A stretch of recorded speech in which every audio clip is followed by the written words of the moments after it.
Mga sir, bali ito meron pinagawa sa akin na ano na MAP sensor ng Adventure gasoline engine 4G63. Yan. Bali kinalas ko na doon sa ano sa sasakyan, hindi ko na nabidyohan kanina. Yan. Bali ang problema daw ni sir ito, mga sir, kasi ano lumakas yung consumption sa gas, tapos nawala yung hatak. Humina, tapos pag tinanggal nila, kasi pinaano na rin sa ibang mekaniko, pag tinanggal nila yung sakit ng MAP sensor, gumanda yung hatak. Kaya lang yung consumption sa gas ganun pa rin, malakas.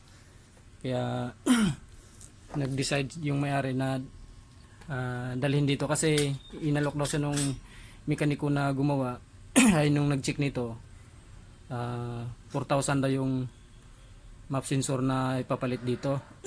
Kaya nag-decide mo na yung may-ari na subukan mo nang dalhin sa akin para baka sakaling magawa ng paraan. Yan.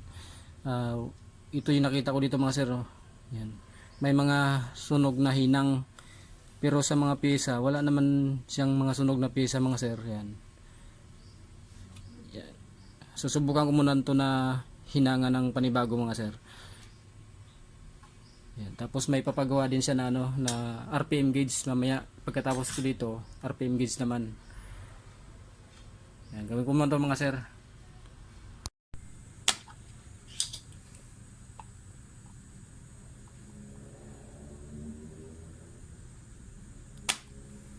Yan, mga sir, subukan kong i-repair tong ano MAP sensor na ano Adventure 4G63 gasoline engine.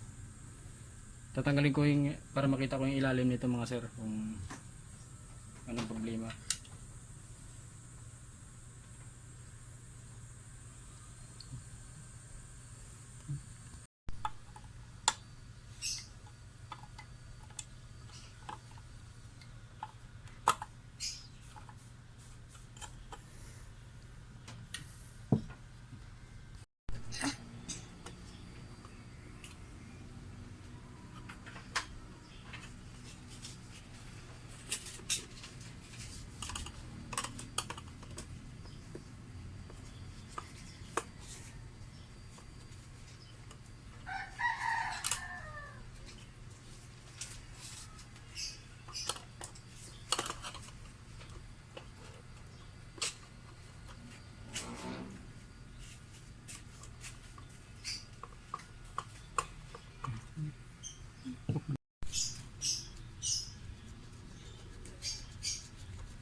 Ayun, te. Wash out po, 100. Bigyan mo siya, te. Isang shampoo and conditioner.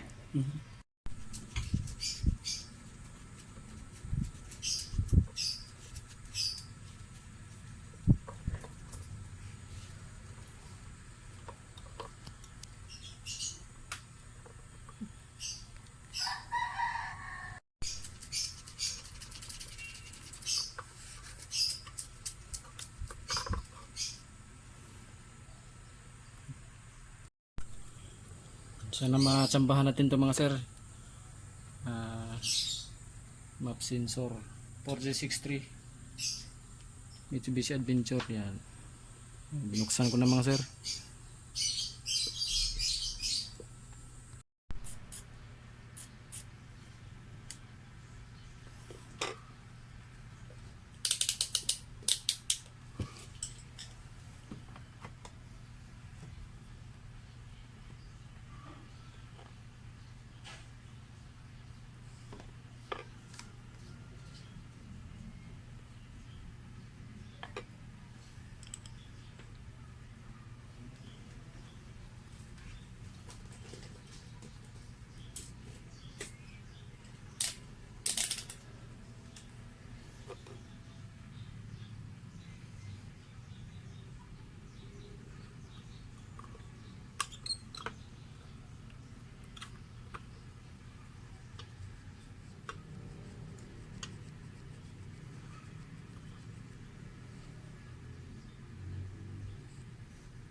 Lagay ko muna sa ano, sinasok.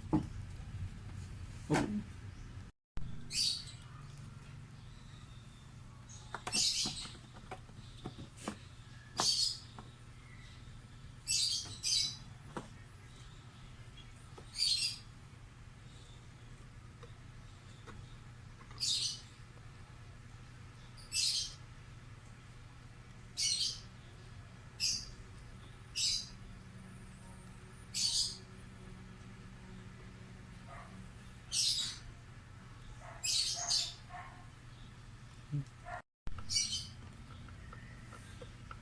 Wala naman siyang sira mga sir, yung map sensor. Bakit kaya ayaw niya gumana? Nalabas yung check engine mga sir eh. Pag tinanggal siya, yung sakit nito,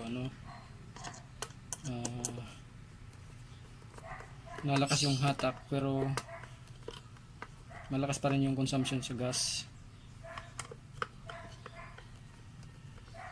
Pag nakakabit naman yung socket nito, wala masyadong hatak tapos malakas pa rin sa gas.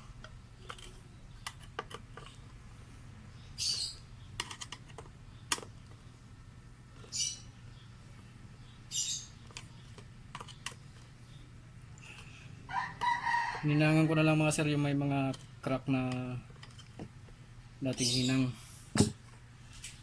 Baka yun ang may problema. Hihinangan ko na lang ng panibago. Baka makuha sa hinang.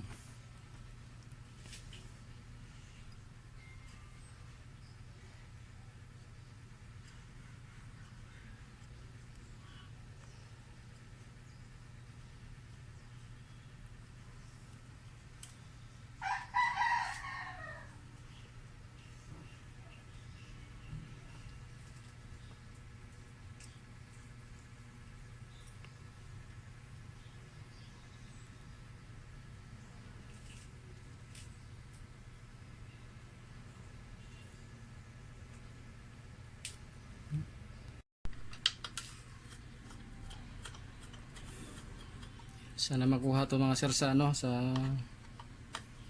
hinang-hinang. Sini ko rin yung mga transistor mga sir, hindi naman sira eh. Goods naman. Walang sirang pyesa eh.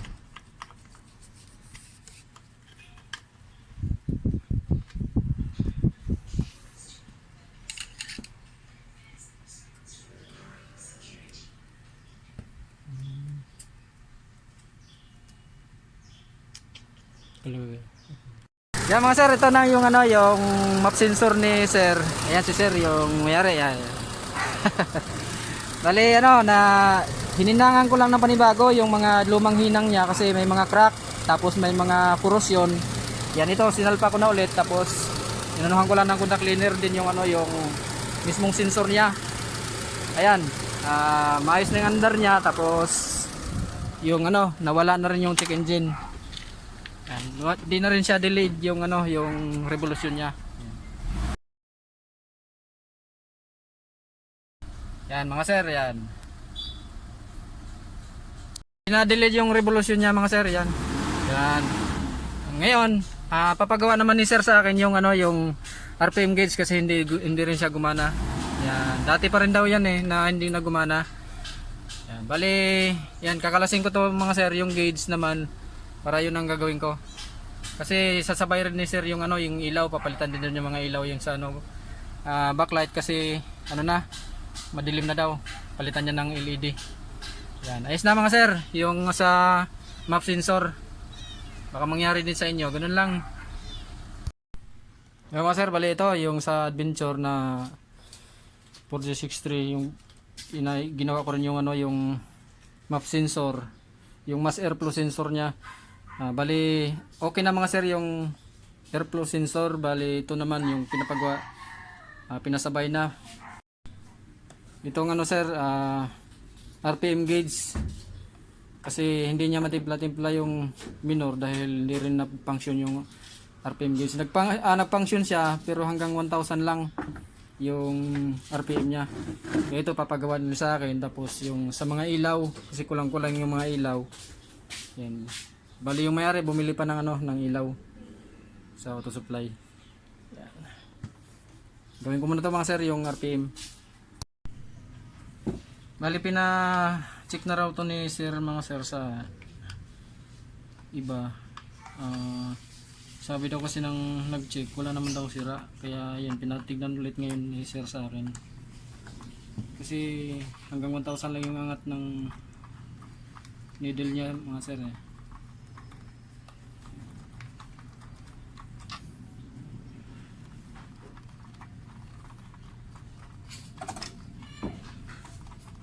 RPM lang naman may problema sir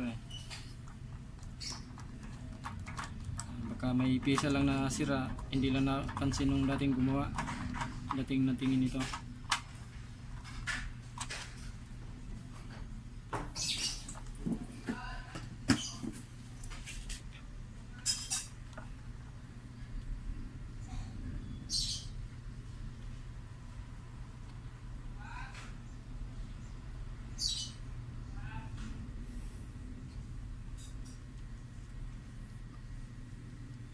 Ito mga sir, yung ano, RPM gauge niya.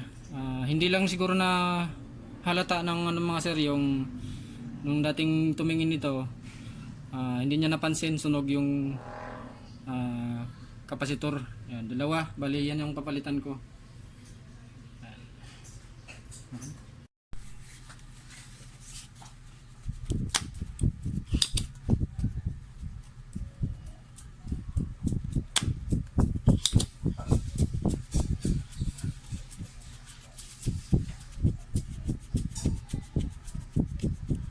Masaya si sir mga sir yung may-ari nitong adventure kasi sinuggest na raw sa ibang mekaniko na bumili na sa ng ano, ibang map sensor, yung mass airflow sensor kasi sira na daw. Kaya nung binuksan ko ngayon kanina, hindi naman sira, may mga ano lang, may mga kailangan lang i-rehinang kasi kinain ng corrosion yung dating mga hinang iba. Siyempre sa init, ganun yan mga sir Yan, masaya yung may-ari mga sir kasi hindi na siya makabili ng bago. Malaki matipid niya kasi mahal din yung bagong map sensor nasa 4,000. Kasi sir, bali papalitan ko ng bagong kapasitor yan. Ito bago na yung nakalagay, hinangan na lang.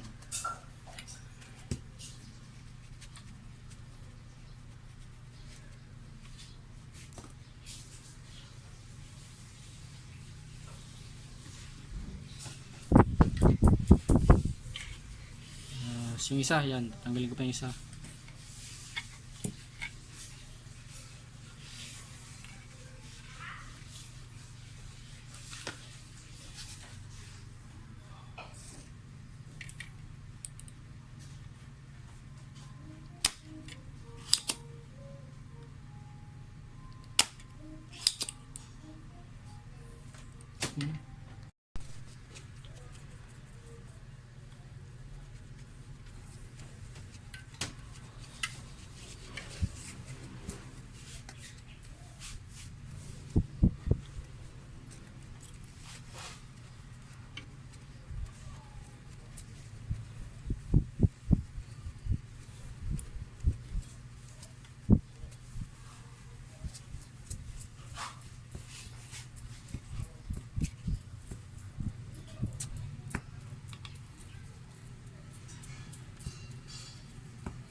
Kaya mga sir, bali ano, napalitan ko na lahat ng kapasitor. Yan, bago na lahat. Ikakabit ko na lang to doon sa ano, panel gauge. Kasi, habang hinintay ko pa yung may-ari kasi bumili siya ng ilaw. Para isabay niya dito.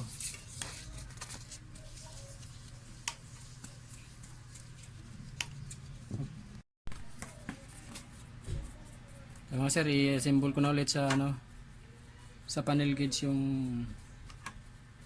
RPM.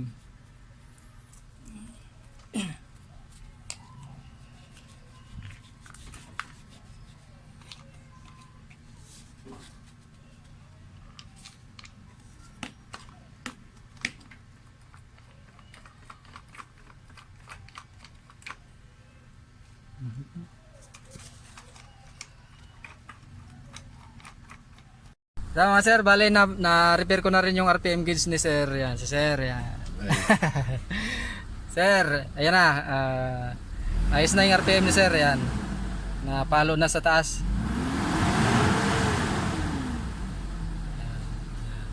Kanina sir, di ba, ano? Nasa Hanggang 1,000 zero lang. O, zero. Tapos pag saka lang siya na akyat sa 1,000 kapag ka, ano, Nag-rev. pag nagrevolusyon. Ngayon, Minsan wala talaga. minsan wala daw talaga, sabi ni sir. Yan. Ngayon, pwede na pasagarin ni sir sa size eh. Wag, putol tayo pang medyo. Timing din. Yan. Yan. Ayos na mga sir. Bali napalitan na rin namin sir ng ano ng ilaw. Ayan, maliwanag na rin.